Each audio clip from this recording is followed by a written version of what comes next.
IO Interactive, the developer renowned for the Hitman series, has announced their upcoming James Bond game, 007 First Light, slated for release in 2026.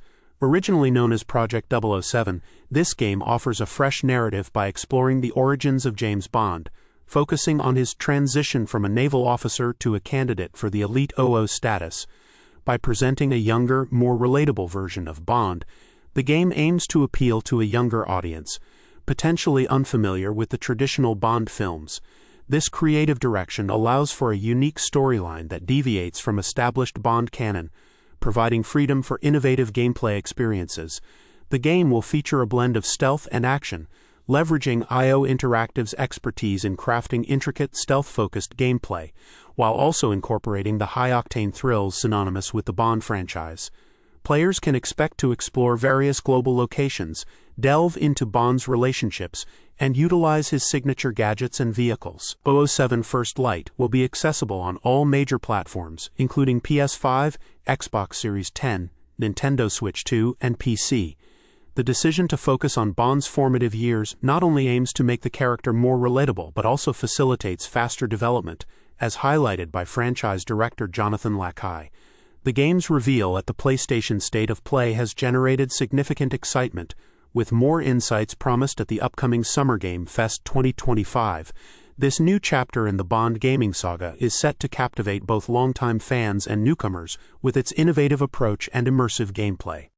Capcom has officially unveiled Resident Evil 9, titled Resident Evil Requiem, at the Summer Game Fest, sparking excitement and speculation among fans of the survival horror series.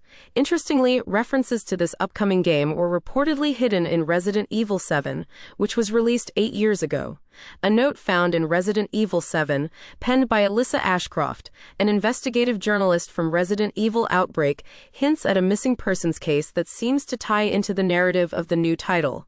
This clever and long-term foreshadowing by Capcom has fans buzzing with theories, particularly after the chilling first trailer of Requiem was shown, featuring Alyssa's daughter, FBI agent Grace Ashcroft, as she investigates victims of an unidentified disease. The announcement of Resident Evil Requiem is significant for both players and the industry, as it continues the legacy of one of the most iconic horror franchises in gaming. Scheduled for release on February 27, 2026 on PC, PS5, and Xbox Series X, the game promises to deliver the franchise's signature tension and narrative depth. The connection between past and upcoming titles not only enriches the lore but also showcases Capcom's strategic storytelling prowess. As fans eagerly anticipate the new installment, the reveal has also sparked discussions about the series' timeline and narrative intricacies, further cementing its place in the gaming community's collective consciousness. The long-anticipated Nintendo Switch 2 has officially launched, marking a significant milestone for the gaming industry. After years of rumors and speculation, the new console is finally available, bringing excitement and a fresh wave of gaming experiences to fans worldwide. The Switch 2's launch has sparked a flurry of reviews and player discussions, with many eager to explore its enhanced features and capabilities. Notable titles available on the new platform include Mario Kart World, Street Fighter VI, and Cyberpunk 2077, each offering unique experiences that showcase the Switch 2's capabilities, particularly in handheld mode. The release of the Nintendo Switch 2 is expected to have a substantial impact on the gaming market, potentially boosting sales and setting new standards for hybrid consoles. The inclusion of high-quality games like Cyberpunk 2077 in a portable format highlights the console's potential to attract a diverse range of gamers. As players dive into the Switch 2's offerings, the gaming community is buzzing with anticipation for future releases and updates. This launch not only solidifies Nintendo's position in the console market, but also sets the stage for future innovations and developments in the gaming industry. Epic Games is gearing up for a major live event in Fortnite titled Death Star Sabotage, which is set to take place on Saturday at 2 p.m. Eastern Time. This event marks the end of the current season and the transition into a new one, with significant changes on the horizon. Players are advised to complete their current battle passes and unlock all available rewards before the event begins, as these will no longer be accessible once the game enters downtime immediately after the event. Notably, 2 free skins, Vanguard Zadie, and Iridia Wayne, will also expire with the season's end, making it crucial for players to unlock them while they still can. The new Fortnite season will bring fresh content, but will also see the removal of an original game mode, adding urgency for players who wish to experience it one last time. As with previous live events, Epic Games anticipates high server traffic, so players are encouraged to log in at least 30 minutes prior to the event to ensure they can participate. Fortnite, available on multiple platforms, including PC, consoles, and mobile devices, continues to captivate its audience with these dynamic seasonal transitions, maintaining its status as a leading title in the action, massively multiplayer, and shooter genres. Fast Fusion, a launch title for the newly released Nintendo Switch 2, is making waves as the most polished entry in Shin'en Multimedia's high-speed racing series. Known for their visually stunning and fast-paced gameplay, the developers have once again delivered a game that showcases the Switch 2's capabilities. Fast Fusion builds on the mechanics of its predecessor, Fast RMX, by introducing a strategic jumping feature that adds depth to the racing experience. Players can now leap over obstacles, reach high-up energy orbs, and even land on opponents to spin them out. This new mechanic, combined with the ability to fuse vehicles for unique performance enhancements, offers players a fresh take on the futuristic racing genre. The game features 12 tracks across 4 leagues, with impressive visual effects like torrential rain and towering robots adding to the excitement.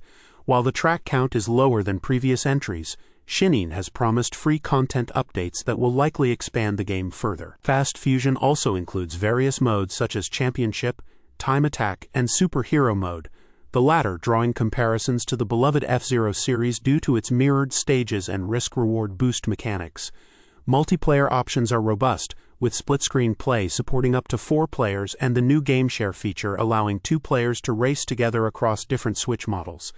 The game runs smoothly at 60 FPS in both docked and handheld modes, with the potential for a 120 FPS update in the future. Fast Fusion's combination of stunning visuals, innovative gameplay mechanics, and solid performance makes it a standout title for the Switch 2 and a must-play for racing fans. Ryuga Gotoku, RGG Studio, renowned for its Yakuza series, has officially unveiled its upcoming action-adventure game, Stranger Than Heaven, previously known as Project Century. The announcement was made during the Summer Games Fest 2025, showcasing a vibrant gameplay trailer that highlights the game's setting and mechanics. Set across 2 distinct eras, 1915 and 1943, the game promises a rich narrative centered around Mako Dato, a detective navigating a gritty, neon-soaked world filled with intrigue and danger. The game is expected to deliver intense combat sequences, reminiscent of the Yakuza series, with a focus on melee combat and interactive environments, including the use of Molotov cocktails and firearms.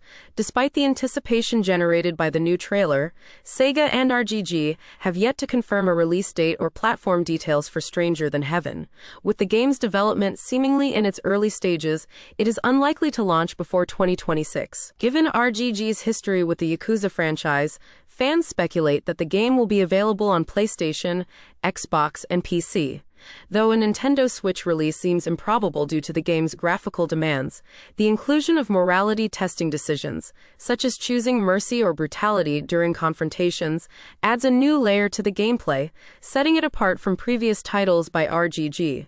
As development progresses, the gaming community eagerly awaits more details about this ambitious project. Nintendo has introduced an intriguing new feature in Mario Kart World that allows players to rewind time during solo play, offering a strategic advantage in races.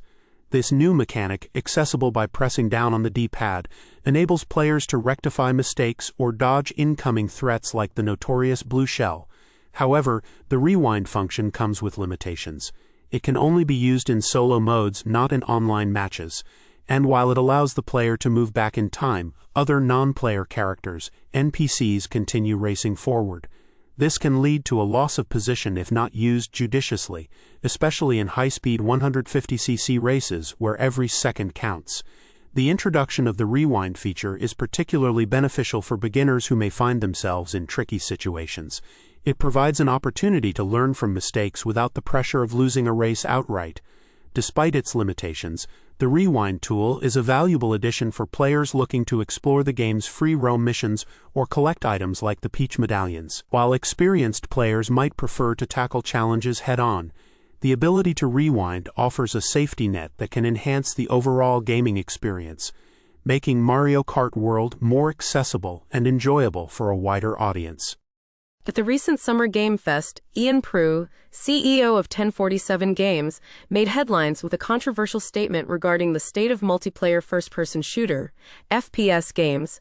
Prue, known for his work on the popular game Splitgate and its sequel, Splitgate 2, expressed his dissatisfaction with the genre's current trajectory, calling it tragically stale. His comments were underscored by his choice of attire, a black hat with the slogan, "Make FPS Games Great Again," a nod to the campaign hats popularized by former U.S. President Donald Trump. This bold move sparked significant backlash on social media, with many accusing Prue of making a political statement, which he later clarified was not his intention. Despite the controversy, Splitgate 2 has captured the attention of the gaming community, though it has received mixed reviews on Steam. Players have criticized the game for its pricey microtransactions, which could impact its long-term success. Prue has been vocal about his desire to innovate within the FPS genre, citing his frustration with the repetitive nature of annual releases like Call of Duty. He aims to recapture the excitement of classic FPS games, such as Halo and Titanfall. As Splitgate 2 navigates its post-launch period, the developer's challenge will be to address player feedback while staying true to its vision of revitalizing the multiplayer FPS experience. Kabuto Park, a charming new game from developers Doot and Zaku, has taken the Steam platform by storm, amassing over 1,000 reviews with an overwhelmingly positive reception. This $5 indie game, described as a bug collect-a-thon, invites players to catch, train, and compete with bugs in a style reminiscent of the Pokémon series. The game's success follows the developer's previous hit, Minami Lane, known for its cozy management-style gameplay. Kabuto Park continues to captivate players, with its adorable art style and engaging mechanics, proving that small, heartfelt projects can achieve remarkable success in the crowded gaming market. The game's achievement of maintaining a 99% positive review rate is almost unprecedented on Steam, a platform known for its diverse and often critical user base. This accomplishment highlights the game's wide appeal and the developer's ability to resonate with players through personal and enjoyable content. Doot, one of the co-developers, expressed his surprise and gratitude on social media, emphasizing the emotional journey of creating a game that connects so deeply with its audience. Kabuto Park's success story is a testament to the potential for indie developers to make a significant impact with unique and well-crafted experiences. The Future Games Show's Summer Showcase 2025 is set to spotlight over 50 upcoming games, with a live broadcast scheduled for June 7th at 1 p.m. Pacific Time, 4 p.m. Eastern Time, 8 p.m. Greenwich Mean Time, hosted by renowned voice actors and critical role streamers Matthew Mercer and Laura Bailey. The event promises a mix of world premieres, game demos, developer interviews, and trailers spanning both indie and big-budget titles. Among the anticipated showcases are new trailers for games like Directive 8020 from Supermassive Games, Hurtling from Okomotive and Panic, and Crisol, Theater of Idols from Vermilla Studios and Blumhouse Games. The Finals by Embark Studios is also expected to make an appearance, with an exclusive Twitch drop available for viewers who watch the event on the Future Games Show Twitch channel for more than 15 minutes. The showcase will be accessible on a wide range of platforms, including Twitch, YouTube, and various gaming news sites like IGN and GameSpot, with localized subtitles available in multiple languages. This extensive accessibility underscores the event's significance in the gaming industry, providing a global audience with a first look at upcoming titles and trends. The inclusion of both indie and major studio games highlights the diverse landscape of the gaming industry, offering something for every type of gamer. The Future Games Show continues to be a key event for gamers and industry professionals alike, offering insights into the future of gaming.